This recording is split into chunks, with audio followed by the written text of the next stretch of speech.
Pessoal que nos acompanha, sejam todos muito bem-vindos a mais uma edição do programa Virando Jurista. Na edição de hoje, nós vamos conversar sobre a Defensoria Pública com o defensor Jairo Salvador de Souza.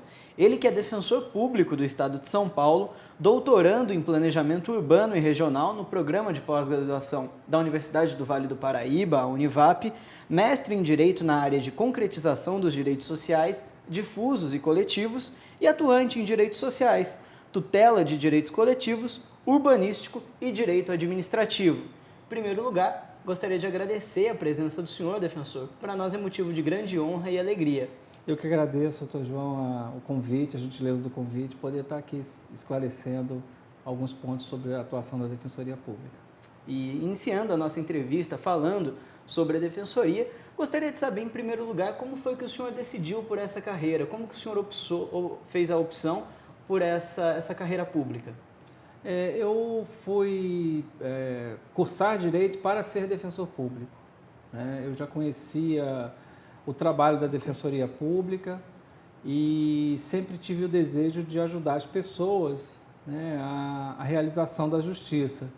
E o caminho do direito dentro da carreira de defensor público, né, que foi a meta que eu tracei para a minha vida, foi justamente de atuar na Defensoria Pública, e você consegue fazer o bem para as pessoas e ainda receber por isso, né? Então, foi o que me motivou, foi a atuação dos defensores públicos que eu conheci, que faziam toda a diferença na vida das pessoas, e isso me motivou a fazer direito para tentar ajudar outras pessoas que não têm acesso à justiça. Com certeza, muito interessante. E como foi que o senhor se preparou? Como que se deu o preparo desde a faculdade até o preparo para o concurso? Na verdade, eu estudei durante 2 anos, né? Já tinha família, já era casado, já tinha uma filha pequena. E foram anos de bastante sacrifício, bastante estudo, mas é uma coisa que eu adoro fazer, estudar, né? Eu não paro de estudar. E tive um método, né, de estudo, realizei alguns cursos também, né, que me ajudaram bastante, e persisti, né, até conseguir o meu objetivo. Olha só que bacana. Agora, já entrando na questão da Defensoria, o que é a Defensoria Pública, quais são suas finalidades e suas formas de atuações, doutor? A Defensoria Pública ela é uma instituição criada pelo Estado para promover o acesso à justiça das pessoas que não têm condições de pagar um advogado. Então, como instituição, ela tem uma missão e tem os instrumentos que são proporcionados a ela para cumprir essa missão. Então, a assistência jurídica, que é muito mais do que assistência judiciária, ela comporta a atuação nos processos judiciais, na resolução extrajudicial de conflitos e na educação em direitos. Então, a Defensoria Pública, dentro dessa concepção, ela atua nessas 3 áreas para resolver o problema e não simplesmente para propor as ações. Então, o nosso foco é em resolver o problema.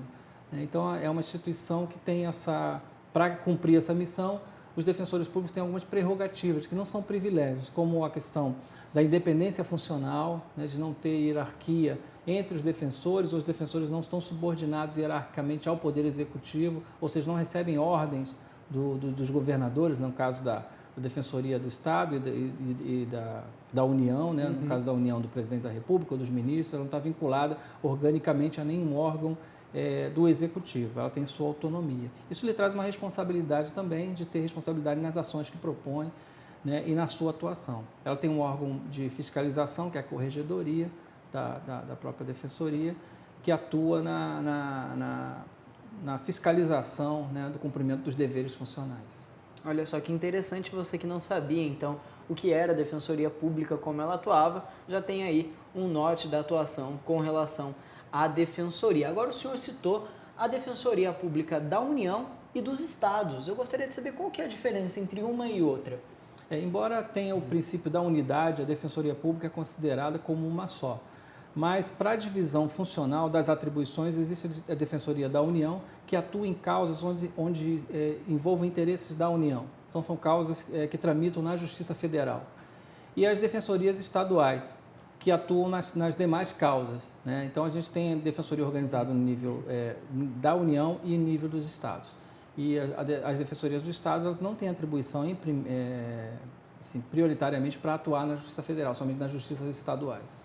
Olha só, aí você perceba a diferença entre uma defensoria pública que atua na União, por todos os estados federados, e a que atua em algum estado ou outro separadamente. Agora, com relação à atuação social da defensoria pública, como que o senhor percebe essa atuação no tangente à desigualdade social que existe no Brasil e também uma possível desigualdade racial?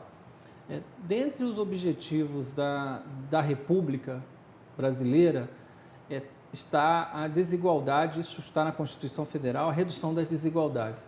A Defensoria Pública, e acho que um dos grandes males do nosso país, eles têm origem nas grandes desigualdades que existem no país. Essas desigualdades elas não são só econômicas, elas são sociais e também por vários recortes, inclusive o recorte de gênero, o recorte de raça, etnia. Então, a Defensoria tem como princípio institucional a luta contra essas desigualdades, né? A erradicação da pobreza e a diminuição dessas desigualdades, porque enquanto a gente não diminuir essas desigualdades, elas vão prevalecer e a injustiça social vai continuar afrontando aí a população brasileira. Então, é um foco nosso, essa luta contra as desigualdades, ela se dá em diversos níveis, não só na atuação judicial, mas também no controle de políticas públicas, na proposta de educação em direitos, essas desigualdades também são combatidas dessa forma. Com certeza. E além da questão da desigualdade, já prevista lá na Constituição Federal a ser combatida, também os desafios da carreira. Defensor, como é que são os desafios diários que o senhor encontra e também desde a preparação, os desafios desde o preparo para o concurso de defensor público até os desafios diários que o senhor encontra nessa carreira? Olha, o que eu posso dizer é que a pessoa que pretenda ser defensor público, ela tem que estar preparada para lidar com a miséria humana, para os limites. Né? As pessoas, quando chegam na defensoria, elas não chegam transbordando de felicidade ou de alegria. Elas já passaram por todo um sistema burocrático onde ou elas foram rejeitadas ou foram incentivadas a ter uma cultura de ganhar no grito, ou seja, quem grita leva, ou quem pressiona mais. E a gente tenta desconstruir essa cultura, né, do serviço público. O serviço público é ineficiente, que as pessoas só com muita insistência elas conseguem ser atendidas. E o desafio do defensor é não perder a sensibilidade, porque quando você lidar com a miséria diariamente, com histórias muito tristes, né, com situações limites, você acaba perdendo a sensibilidade em relação ao drama, porque o que está ali, cada caso ali, é muito importante para aquela pessoa. Então, a gente não pode perder essa dimensão de que ali é a vida da pessoa. Né? E o que é um problema que pode ser pequeno para sob um determinado ponto de vista, ele é muito grande para aquela pessoa, um problema insanável. E ela vê ali uma esperança de resolução desse problema. Daí que eu acho que essa característica ela leva a que a gente tenha ter um cuidado muito grande de não ser só quando você está estudando para um concurso, você pensar no que você quer ser, né? Porque você se transformar no defensor tem um compromisso muito grande com uma parcela da população que não tem como se defender. Com certeza. Veja aí, jovem acadêmico, você que pensa em atuar como defensor público, essa perspectiva não só técnica, como também humana da atuação que você deve ter em cada caso.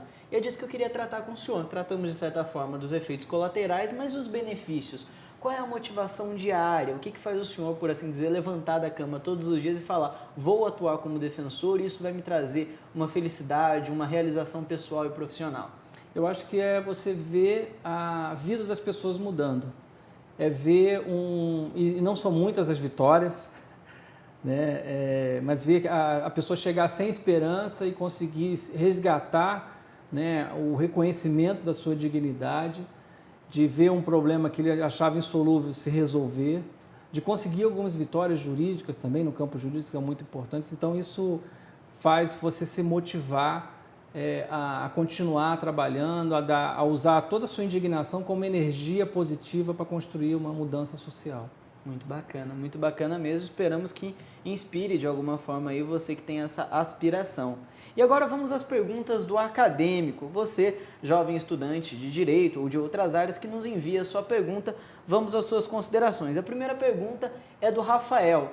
Rafael, ele é universitário na Universidade Paulista, a Unip, e ele pergunta o seguinte: como o senhor enxerga a questão da equidade entre acusação e defesa na fase do inquérito policial, visto que o promotor pode requisitar diligências à autoridade policial e a defesa, no caso a defensoria, nesse caso não? A questão da paridade das armas é uma questão muito sensível para a Defensoria Pública. A gente não tem um verdadeiro sistema de justiça se a gente não tiver uma real paridade de armas. Então a gente tem um sistema hoje inquisitorial em que ele mistura um pouco um pouco de autoritarismo na construção da acusação. E isso a gente tem se batido, tem conseguido reverter algumas decisões, mas a essência do problema ainda não está resolvida. Então essa visão e até um descrédito ao próprio judiciário quando você estabelece uma disparidade entre acusação e defesa. Você acaba transformando o processo num mero jogo de cartas marcadas. Então é necessário que haja o mesmo tratamento para a defesa, que as pessoas sejam consideradas inocentes até que se prove o contrário, né? E também acabar com a cultura do populismo penal, né? Esse populismo penal ele tem trazido muito mal à sociedade brasileira e tem a gente lidar no dia a dia. Tive casos de acompanhar de revisões criminais, pessoas condenadas passaram 18 anos na cadeia e eram totalmente inocentes. E outros casos também de pessoas que são acusadas e forma-se uma tese e depois essa tese tem que ser comprovada de qualquer jeito, até em desprestígio da própria justiça. Então, acho que a questão da paridade é muito sensível e a gente luta para que haja em todos os níveis, né? Não só no nível do inquérito, mas também no tratamento igualitário da defesa e acusação, né? Que cada um faça o seu trabalho, né? Em prol da sociedade. Olha só que interessante que haja igualdade aí entre as partes durante o processo. E uma última questão é levantada pelo aluno estudante, né, acadêmico Gabriel Júnior. Ele levanta o seguinte: qual a dificuldade encontrada num caso que aconteceu aqui em São José dos Campos, no caso da reintegração de posse lá no bairro do Pinheirinho, considerado um sucesso por parte do poder público e também tendo aí eventos, casos de abuso do poder por parte da Polícia Militar. Como que o senhor enxerga a questão do Pinheirinho, como que foi a atuação aqui em São José dos Campos? A questão do Pinheirinho, a Defensoria acompanhou o caso, né, o processo de desocupação, e a única coisa que nós reivindicávamos é que a desocupação ocorresse dentro da lei. E nós temos sérios questionamentos, inclusive judicializados, através de mais de 1000 ações judiciais individuais e diversas ações coletivas, questionando a atuação do Estado, não da Polícia Militar. A Polícia Militar cumpriu ordens na desocupação, mas em relação ao papel do Estado no sentido geral, Estado e Prefeitura, né, e a atuação dos seus agentes no episódio. O que a gente exigia era que fosse feito o cumprimento dentro da ordem jurídica, e vários pontos, né, não foram cumpridos, como insuficiência de meios. Você tinha 4 caminhões para desocupar 1.800 famílias, você não tinha o acompanhamento das partes na desocupação, a Defensoria foi impedida fisicamente de acompanhar, a oficial de justiça foi agredida com bombas, a oficial de justiça que foi levar a ordem do desembargador foi agredida com bombas de gás lacrimogêneo, os advogados dos moradores também foram atingidos por várias balas de borracha. Isso é barbárie, né? Então, se a gente, dentro do Estado, a gente tem condições de cumprir a lei dentro da lei, a gente não tem motivos para cumprir a lei fora da lei. É a única coisa que a gente reivindicava, porque ganhar ou perder uma ação faz parte da vida jurídica. Ninguém fica, né? Mas desde que seja dentro das regras estabelecidas pela lei. Então, se você invoca o cumprimento da lei, você tem que ser o primeiro a dar o exemplo. E é isso que a gente está lutando para que essas reparações sejam feitas, porque os imóveis de todas as famílias foram destruídos e a ordem judicial não dizia isso, para você destruir, né? Vários animais foram mortos, né? Dramas assim, pessoais muito grandes, assim, traumas que foram criados na população, e mais com custo social e financeiro absurdo. Se manteve essas famílias até bem pouco tempo com auxílio aluguel para um atendimento habitacional definitivo agora. Então, assim, os gastos do poder público com a desocupação para favorecer interesses privados, né, são imorais, na minha visão. Muito bem, ficam aí as colocações do defensor e também a colocação do Virando Jurista, que o pulso firme do Estado haja dentro da legalidade. É o que se espera desde nós como atuantes do direito e as instituições que assim o façam. Mais uma vez, gostaria de agradecer imensamente Eu que agradeço. a participação do senhor. A honra é nossa de receber aqui o defensor Jairo Salvador de Souza. Mais informações a respeito do defensor público você encontra aqui na descrição do vídeo. Não esqueça de deixar o seu like, se inscrever no canal e até a próxima!